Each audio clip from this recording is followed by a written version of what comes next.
All right, welcome everyone. We're Semblance of Sanity. I'm Caleb. I'm Jacob. And we're here for Fruits Basket, Season 1, Episode 11. Yeah, we had Valentine's Day last episode. We did. And Shigure was actually the main focus, it felt like, of that episode, rather. Yep. There were some really interesting things going on with Kyo and Yuki, but it was kind of interestingly, especially in the back half, a Shigure episode, and giving us some unique looks at the ways in which his relationship with Akito is it's complicated. It's complicated, but it's also deeply connected to a bunch of the things that he's doing and wants.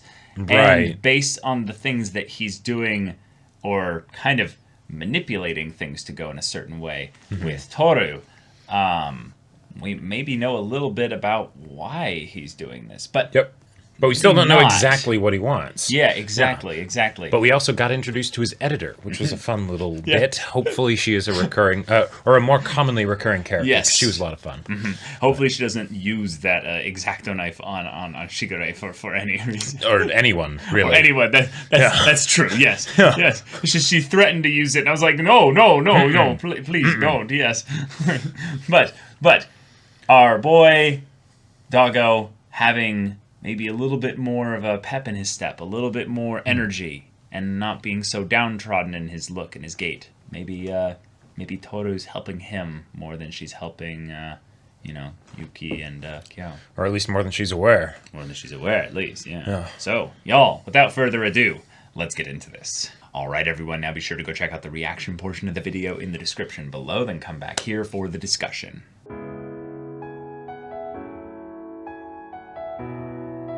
Hot Springs, White Day, pacing, it's going so fast, yes! Yeah, we are already done with the first year of high school. Wow. Oh my god. And we're not even through the first cour of the show. Not even the first cour! At this rate, this show is going to go for a while. At this rate, they'll just leave high school. I gotta say, I really love, because while I can really appreciate the stories that do let's all focus on the 1 year or something like that and go into a lot of detail and things like that. Right.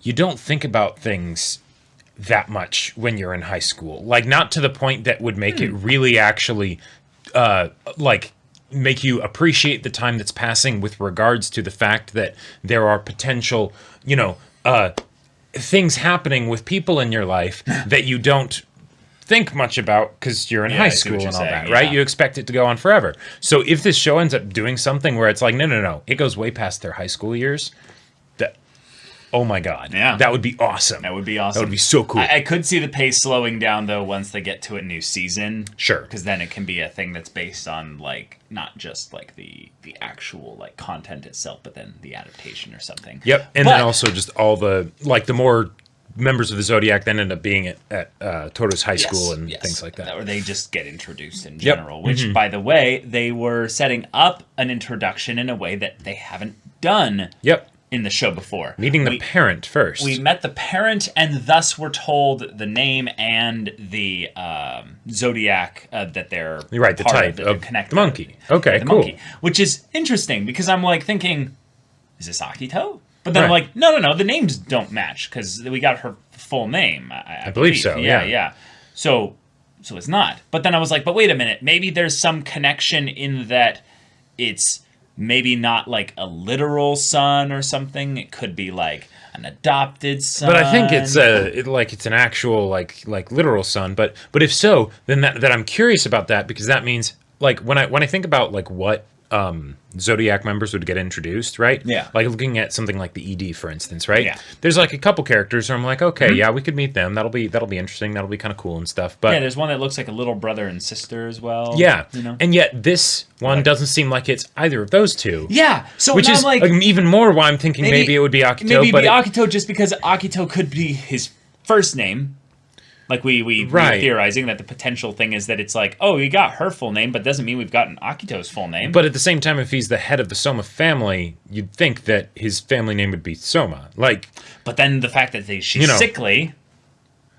Right. The fact that she's sickly, has dark hair, and then talks about her child, and then immediately starts apologetic way. Yeah, an overly apologetic way. Yeah. Right? That's like, okay, that points all towards Akito. Right. And yet Akito is literally the only character of the Soma family that we know as a Zodiac member that fits all those criteria. Right, but we haven't learned his Zodiac connection. Right. And Tohru hasn't met yet. Yeah. Yeah, exactly. But then at the same time, the way that Yuki and Kyo were acting, it didn't seem like... Yeah, it didn't seem like a big deal at all. Right, exactly. And knowing how Akito is... Right. I would think that would be more of something they'd be like, oh, yeah. Maybe not show it in front of the mom or whatever, but at least be a little bit tense. Now, before we just end this part and move on, there is a reason that makes sense, actually, if she's Akito's mom.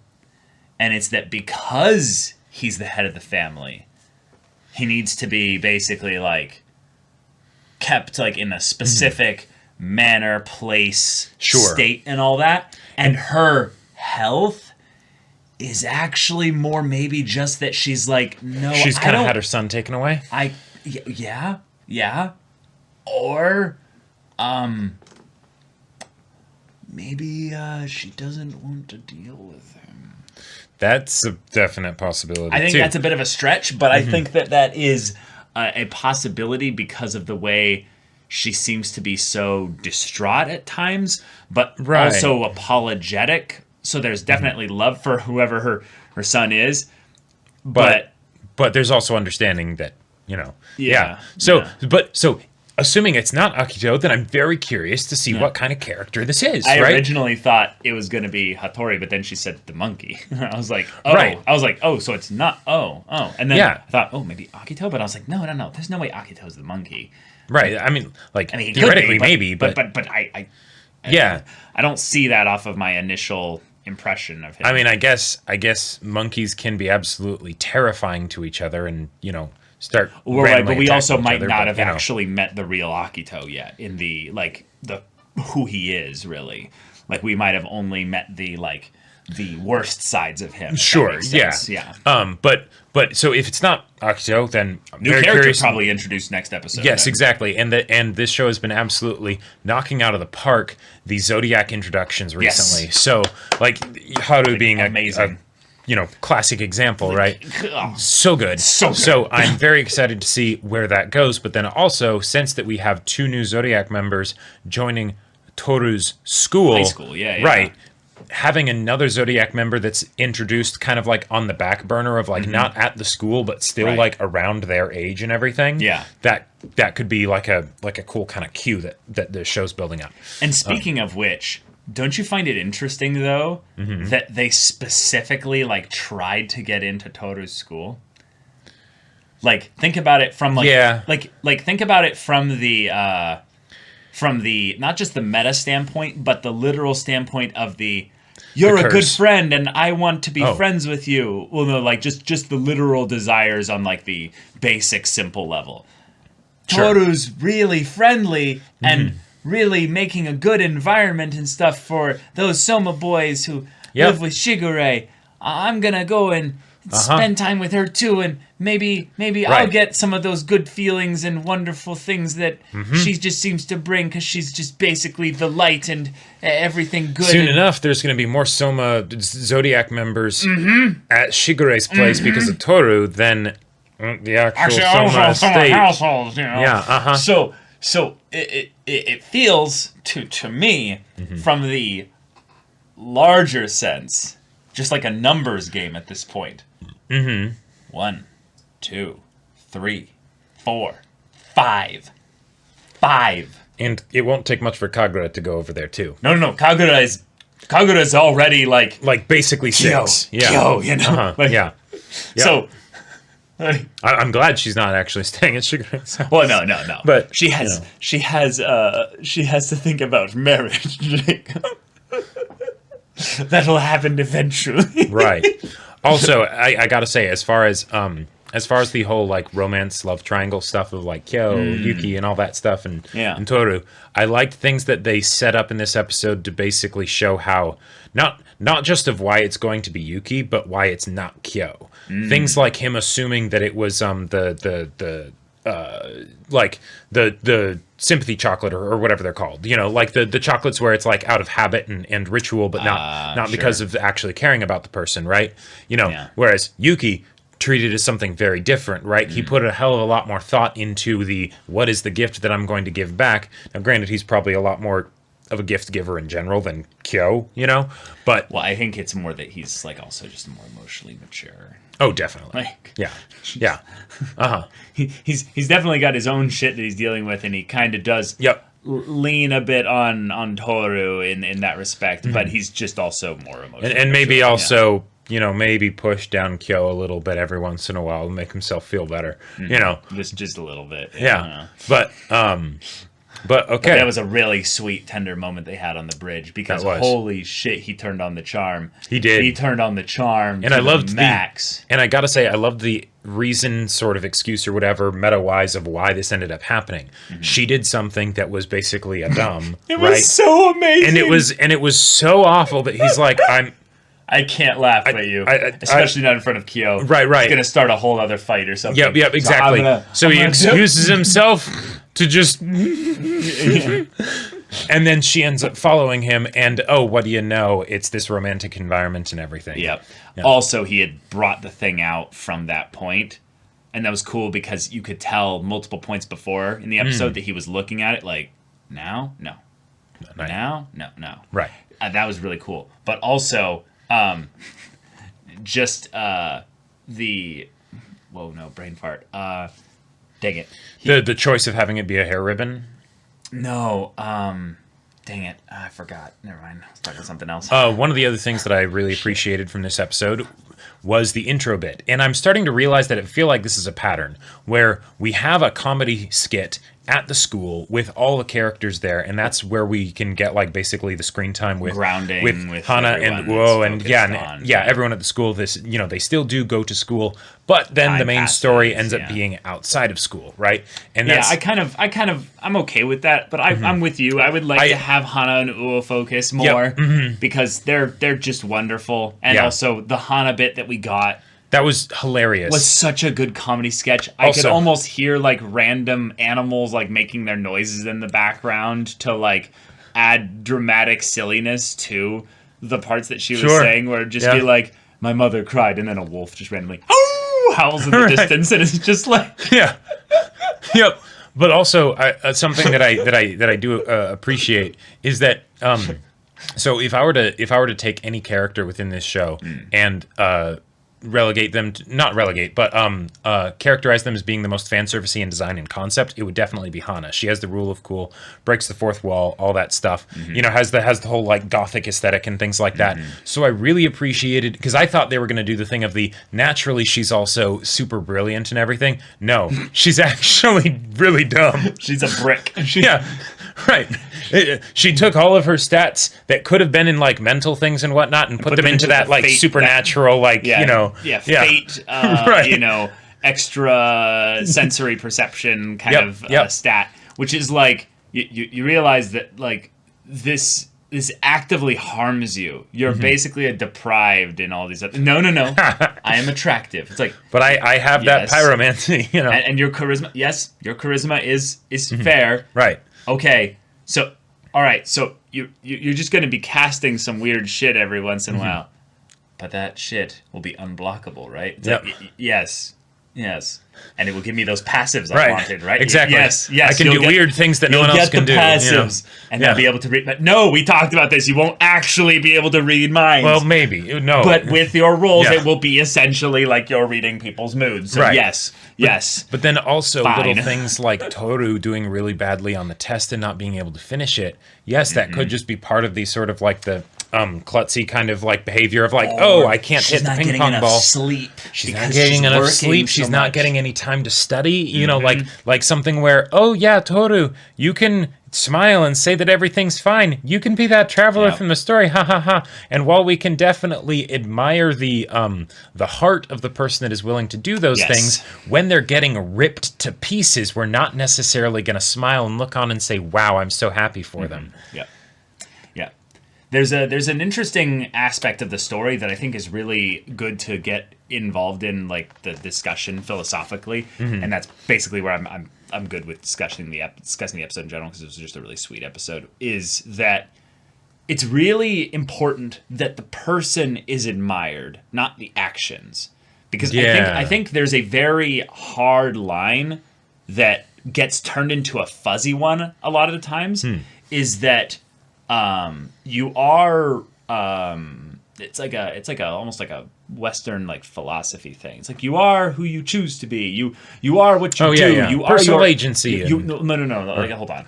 You are your actions basically. Oh yeah. And thus people inform their identity through the things that they do. It's not who I am underneath. It's what I do that defines me. Right.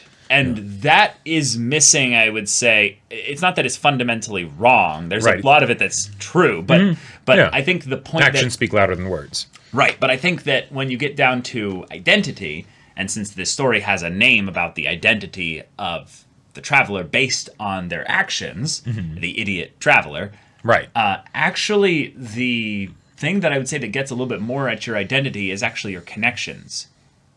Not just the things that you're connected to, or the things where your energy is exchanged, but also who you're connected to. Okay. And in an interesting way, the reason why Tohru is so powerful in the story, if you will, is partially because of what she does. But it's also because she's connected to all these people. But because she's connected to all these people. Rather than staying in a tent. If she was in a tent doing this, she would be nobody in this story. She'd just be a head in the woods with no eyes. Exactly. But because she's found a home, and she's building these connections here, and she's choosing to remain here, it's not just your actions. It's not just your connections, of course.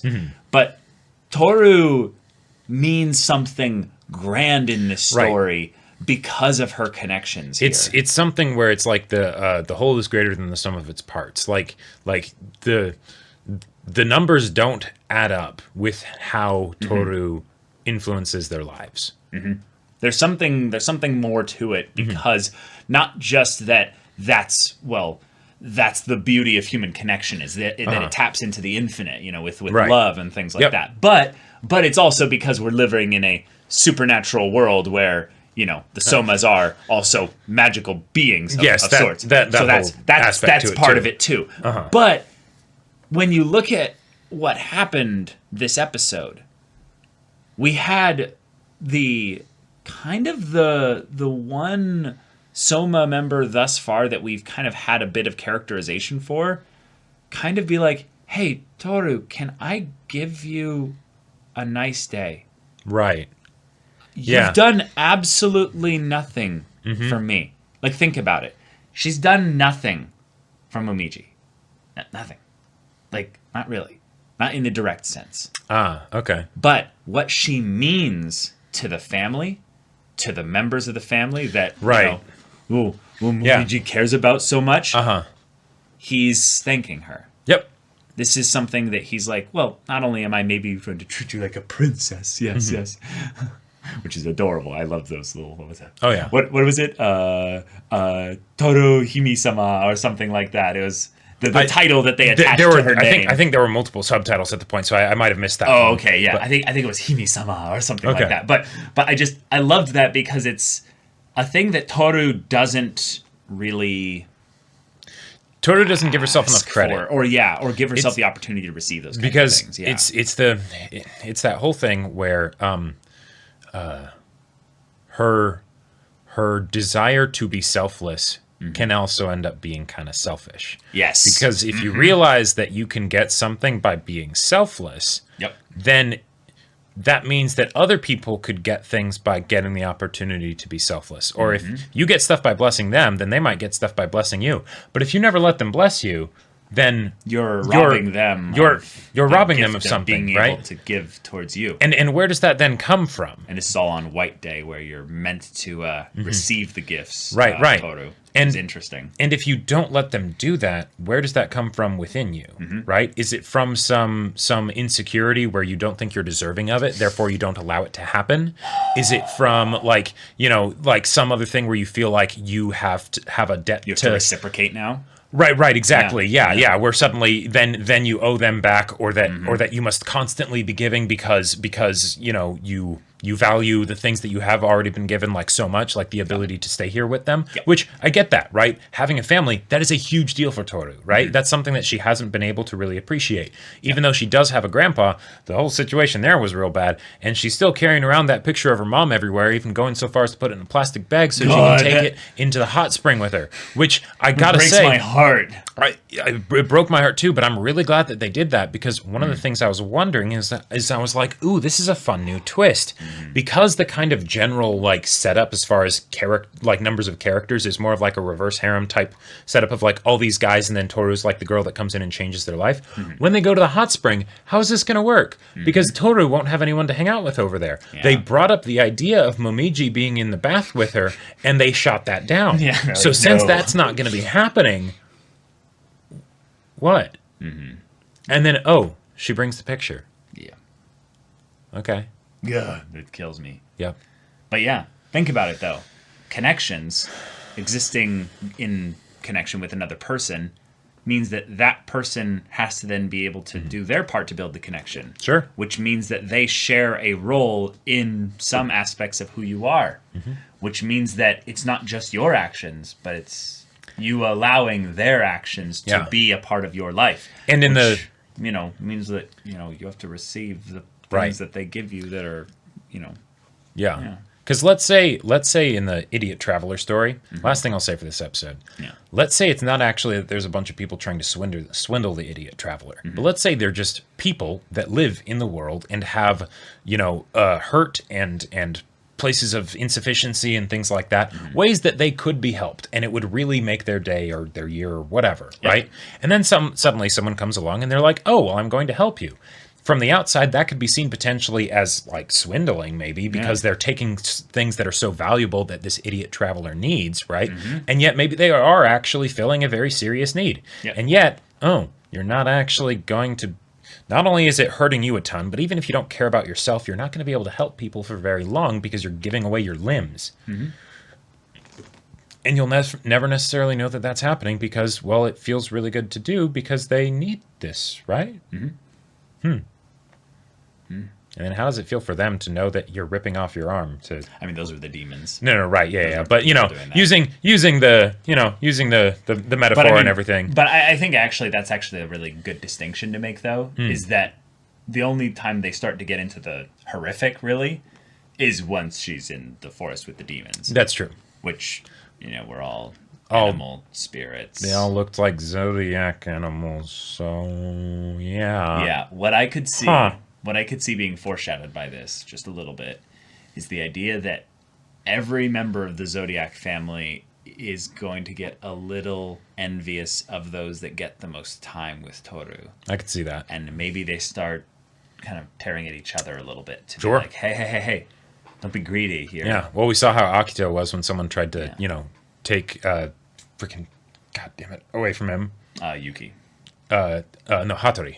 Hattori? Yeah, in the backstory. Oh, gotcha. Yeah. So, but we also had a really sweet little thing there where I just realized this is kind of a cool thing was Momiji just being like, oh, I want to sleep with you tonight, and they're like, he doesn't get it at all. And I thought about that. And I was like, I hope they're not making him the perv character. But then I was realizing, wait a minute, no. This is actually the kind of thing that they would never be generally allowed to do. Oh, so imagine being with your mom or something.